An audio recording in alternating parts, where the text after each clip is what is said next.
Capital Investissement s'intéresse de très près aux crèches privées.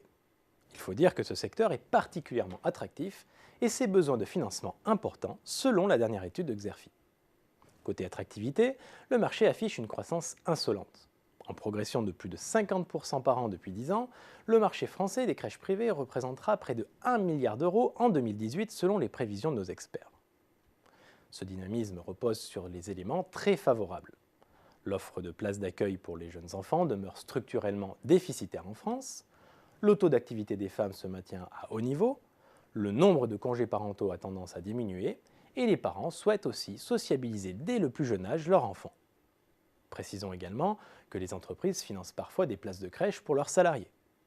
Enfin, les gestionnaires profitent de la tendance des communes à déléguer au privé la gestion des crèches municipales.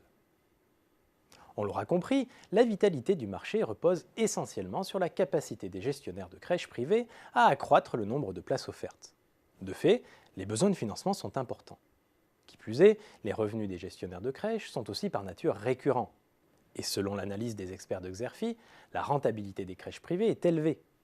Rien d'étonnant alors à ce que des sociétés de capital investissement affichent un intérêt pour ce secteur.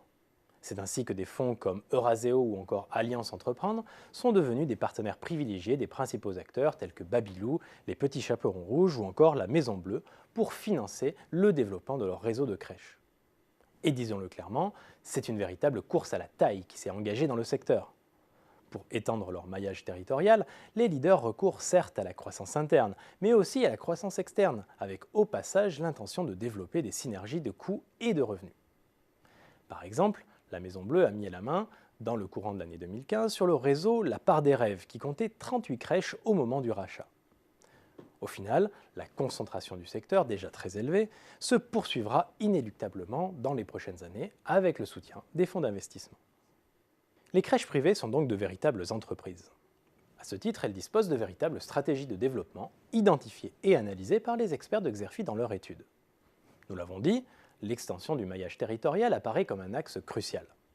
On voit aussi se développer dans le secteur des plateformes de réservation en ligne afin d'accroître la part de berceaux occupés, le taux d'occupation si vous voulez, à l'image de 1001 crèches contrôlées par le groupe Babylou, de Chaperon et compagnie détenue par LPCR ou encore de macrèche.com lancé par la Maison Bleue.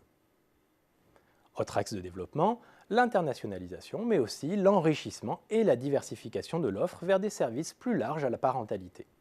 Des services qui d'ailleurs sont parfois élaborés en partenariat avec les grands groupes des services à la personne comme O2.